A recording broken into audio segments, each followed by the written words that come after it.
Bienvenue sur le podcast Explique-moi le Human Design comme si j'avais 6 ans. Je suis ton hôte Stéphanie Dolegui. Ce podcast a pour but de rendre la compréhension de ton schéma de Human Design super simple et facile. Mais dis-moi, as-tu déjà regardé ta charte en te demandant ce que signifiaient toutes ces formes, ces lignes, ces nombres ? Peut-être même as-tu déjà lu la description de ta charte et t'es-tu senti submergé et perdu par toutes ces informations ? Rassure-toi, j'ai été dans le même cas que toi.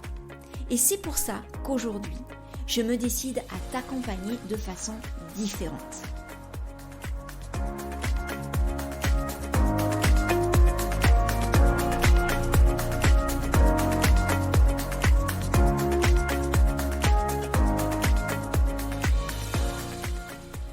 Aujourd'hui, nous allons parler du 5e et dernier type d'énergie en Human Design et il s'agit du réflecteur.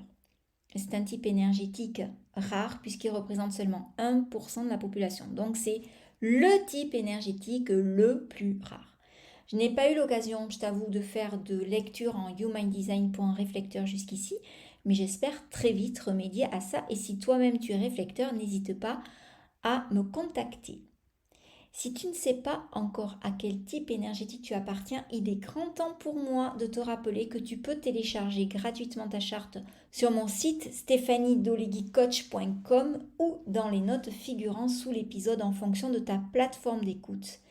Et avant même de plonger plus en détail dans l'épisode d'aujourd'hui, je tiens à te rappeler également que tu as à ta disposition un mémo sur les différents types énergétiques. Vous êtes déjà nombreux à l'avoir téléchargé et je sais que cela vous est utile, donc libre à toi de l'utiliser en écoutant cet épisode ou comme anti-sèche pour plus tard. C'est totalement gratuit et téléchargeable, soit sur mon site stéphaniedolegui-coach.com/bibliothèque-du-6 podcast, soit dans les notes de l'épisode. Ceci étant dit, parlons maintenant du réflecteur. Donc, comme je te disais, il représente 1% de la population, ce qui fait de lui un être rare et précieux. Mais à quoi reconnaît-on un réflecteur ? Le réflecteur a la particularité d'avoir tous les centres non définis, ce qui signifie qu'ils apparaissent en blanc sur le schéma. Il fait donc partie des types dits non énergétiques, puisque son centre sacral est en blanc. Et pour rappeler ce que cela signifie d'être un type non énergétique, c'est que le réflecteur ne fabrique pas lui-même sa propre énergie, mais il capte l'énergie des autres. Car un centre non défini, qui apparaît en blanc sur ton schéma, a pour fonction de capter, il joue le rôle de récepteur, alors qu'un centre qu'on dit défini, qui apparaît en couleur sur le schéma, joue le rôle de transmetteur, c'est-à-dire qu'il émet de l'énergie. Donc, en tant que type non énergétique, ton rôle, si tu es réflecteur, n'est pas d'être pleine puissance tout le temps. Si on te compare à une prise électrique et que l'ampérage est trop fort, tu risques de péter un fusible et c'est pas du tout ce qu'on te recommande. Le réflecteur, il est considéré comme le miroir du monde. Comme tout miroir, il renvoie à celui qui le regarde sa propre image. Et souvent, lorsqu'on parle à un réflecteur, on aime chez lui ce qu'on aime chez nous et on déteste chez lui les parts que l'on déteste chez nous. Et ça, c'est hyper intéressant et hyper challengeant. Quand on a un ami réflecteur, souvent, on le reconnaît parce qu'il a cette faculté de nous renvoyer. En fait, le réflecteur, c'est un peu le miroir de l'âme. Karen Curry Parker parle d'eux comme des régulateurs d'énergie. Ils sont le thermostat du monde, une sorte de baromètre. Comme un baromètre mesure la pression atmosphérique du temps et peut prédire le temps qu'il va faire, le réflecteur, il peut capter l'énergie de son environnement. L'ouverture des centres chez le réflecteur a le potentiel de le rendre très sage et très avisé.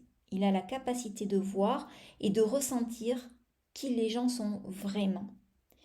Il incarne en quelque sorte la santé du monde qui l'entoure. Il peut ressentir profondément les désirs, les sentiments, les peurs des gens qui l'entourent et il est de nature très empathique et hypersensible. Il a le centre du plexus solaire non défini, donc ça peut expliquer. Mais il a aussi, puisque je te l'ai dit au tout début qu'il a tous les centres non définis, le centre G, qui est le centre de l'identité, qui est non défini. Et moi, je trouve que c'est hyper important de s'attarder sur ce centre, car justement, c'est le centre de l'identité, et l'une des principales caractéristique du réflecteur, c'est que le réflecteur, c'est un véritable caméléon. Il s'adapte très facilement à son environnement et aux gens qui l'entourent. Il peut être tout le monde et personne à la fois. Et c'est là que ça devient dur. Parce qu'avec le conditionnement de la société actuelle, on nous demande dès qu'on est tout petit, de savoir qui on est. De se référer à un groupe, de vraiment travailler sur son identité. Et le challenge pour un réflecteur, c'est justement de ne pas se définir. Parce qu'il n'est pas question pour lui de se définir, il n'est pas question de se mettre une étiquette ou de rentrer dans une boîte. Car la définition du réflecteur, c'est justement la non-définition, ou plutôt la totale adaptation au changement. Parce que le réflecteur, il est vraiment en mouvement. Moi, c'est ce que je comprends de son rôle essentiel dans le monde. C'est-à-dire, c'est de nous montrer que tout est mouvement, tout est évolution, et que justement, quand on se reflète à travers lui, on voit notre propre évolution, on voit notre propre changement, on se rend compte et on prend conscience à quel point rien n'est figé et qu'il est important pour nous de lâcher les étiquettes. En fait, il est vraiment là pour nous montrer à quel point c'est important ça. Quand je me suis formée à la psychopédagogie positive il y a quelques années, l'un des exercices qui m'avait le plus marqué, c'était qu'on nous demandait de faire la liste des héros fictifs et non fictifs dans notre vie que l'on admirait et de lister les qualités que l'on admirait chez eux. En fait, le but de l'exercice, c'était de prendre conscience que tout ce qu'on admirait chez eux étaient des parts non reconnues chez nous. Et franchement, quand j'ai fait cet exo, j'ai trouvé ça tellement puissant, tellement révélateur. Et je vous en parle maintenant parce que je pense que cela résume bien le rôle précieux du réflecteur dans ce monde. Il est là pour refléter les parts cachées de qui nous sommes, mais vraiment sans filtre, sans étiquette. Il est là pour ouvrir et refléter le potentiel de l'autre. Et en fait, cet exercice-là, il a eu le rôle pour moi d'un vrai, comme si j'avais un réflecteur en face de moi, parce que ça m'a ouvert les portes de réaliser toutes mes potentialités. L'univers va toujours se servir de l'environnement du réflecteur pour lui montrer s'il est aligné ou non. Je te rappelle qu'on parle d'alignement en Human Design quand les choses sont fluides et qu'elles sont vraiment sur le chemin de non-résistance. Pour toi, être aligné, si tu es réflecteur, c'est ressentir être au bon endroit, au bon moment, avec les bonnes personnes. Si tu te sens bien dans ton environnement de travail, c'est ok. Par contre, si tu es mal à l'aise, c'est peut-être le signe que tu dois envisager un changement, soit changer ton bureau de pièce, soit carrément changer de lieu. Si tu es désaligné, tu vas éprouver de la déception. La déception, c'est le thème du non-soi pour un réflecteur. C'est le red flag, c'est le drapeau rouge qui apparaît dans ta vie pour te dire « Eh oh, je te signale là, t'as l'impression que t'es ok, tout va bien ?» Non, moi j'ai pas l'impression que tu ailles si bien que ça. Pour toi, le but ultime de ta vie, c'est d'être surpris par la vie elle-même. Car t'es venu pour ça, ton âme, elle vit pour ça. Ton aura, elle est discrète, elle est échantillonnante. Ça veut dire qu'elle goûte à l'énergie des gens qui t'entourent et que des expériences que tu vis, soit t'es surpris, soit t'es déçu. C'est comme quand tu vas chez Tante Jeanne, c'est sur la côte landaise, le marchand de glace, et que tu goûtes à tous les parfums. C'est à ça que pourrait ressembler une vie de réflecteur aligné. Mais s'il n'y a qu'un parfum proposé, alors là c'est la cata, c'est la déception totale. Parce que tu vas tout le temps manger de la glace à la vanille. Et t'es pas venu pour ça. Toi t'es venu pour goûter plein de parfums différents. Donc, si tu manges que de la glace à la vanille, forcément, ça n'a rien d'excitant. Ça ne change rien. Ça va te lasser. Et à un moment donné, ben, tu vas t'ennuyer. Bon, tu as compris l'idée. La stratégie du réflecteur. Chaque type énergétique a sa propre stratégie et celle du réflecteur, c'est d'attendre un cycle lunaire de 28 jours.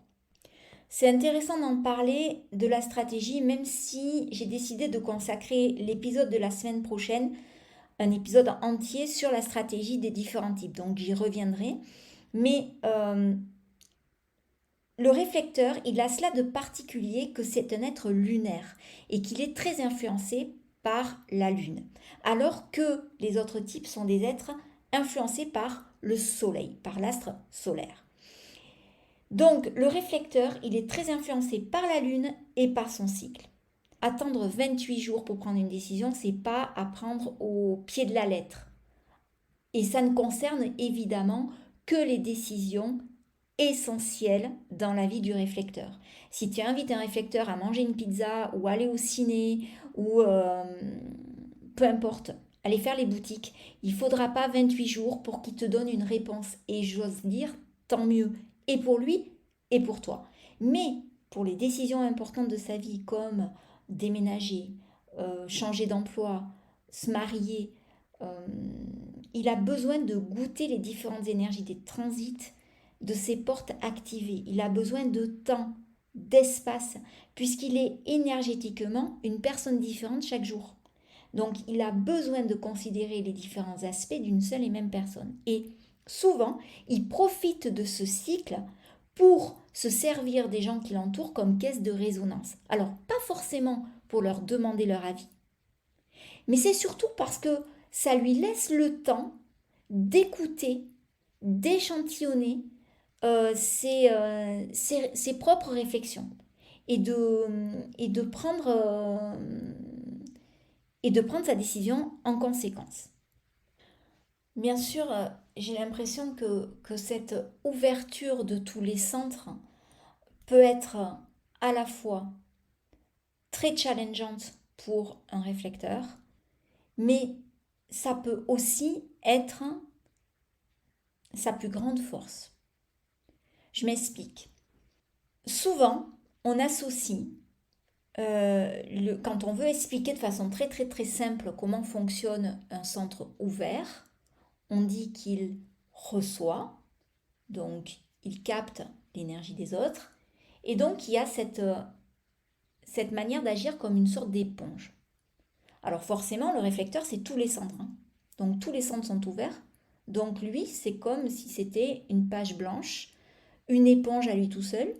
Et quand on verse du liquide bleu, l'éponge devient bleue.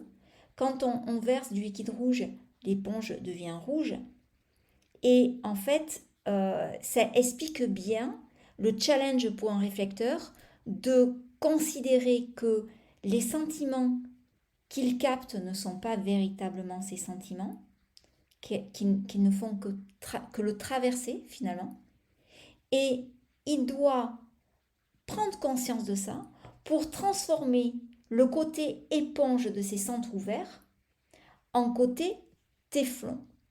Le téflon, c'est quoi? Le téflon dans une poêle, c'est a cette capacité justement d'être anti-adhérente. Donc vous pouvez faire cuire un œuf dans une poêle en téflon sans huile. L'œuf cuira et de façon correcte, mais ça n'abîmera pas la poêle et vous n'avez pas forcément besoin d'ajout de matière grasse. L'idée, bien évidemment, ici, c'est le fait que ça n'adhère pas, que ça ne colle pas. Et là, pareil, c'est-à-dire que le réflecteur qui aura la conscience de son fonctionnement énergétique sera en mesure de réceptionner l'énergie des autres, les sentiments, les désirs, etc. Mais que ça ne devienne pas, qu'ils ne se les approprient pas en fait, que ça ne devienne pas les siens au détriment de, de ce qu'il est lui véritablement. Et si je te disais que Van Gogh était un réflecteur, ça serait peut-être amusant de contempler son tableau, les tournesols, ou un autre de ses tableaux, sous le prisme du Human Design, peut-être y verrais-tu justement la sensibilité du réflecteur à vouloir peindre son environnement de façon la plus authentique à ce moment-là et à cet endroit-là. Ou peut-être y verras-tu l'âme torturée du peintre ou l'artiste qui s'est senti plus ou moins incompris, parce que souvent c'est le cas du réflecteur de ne pas se sentir compris par son environnement, parce que justement lui-même n'arrive pas et ne connaît pas son fonctionnement énergétique. C'est ainsi que s'achève cet épisode. Je suis ravie d'avoir passé ce moment avec toi. J'ai mis du temps à passer à l'acte, à l'action, d'enregistrer cet épisode parce que je me sentais plus ou moins non légitime de parler du réflecteur parce que je trouve que c'est un type énergétique fascinant, parce que rare et précieux, comme je l'ai dit, mais c'est surtout que je n'ai jamais, je pense, ou alors je ne le savais pas, rencontré un réflecteur et que je n'ai pas eu l'occasion de discuter avec lui. Donc, vraiment, c'est un échange de connaissances que je te fais à travers ce podcast. J'espère qu'il t'a plu. N'hésite pas à me faire un retour. Je suis toujours ravie de pouvoir partager ce que je sais, ce que j'ai appris avec toi. N'hésite pas à me taguer sur mes réseaux sociaux, notamment sur Instagram, @StéphanieDolidiCoach, à prendre une photo, à m'envoyer un message. Je serai ravie de répondre à tes questions. Je te souhaite la plus merveilleuse des semaines et je te donne rendez-vous pour le prochain épisode où justement nous allons aborder plus précisément les différentes stratégies des types énergétiques.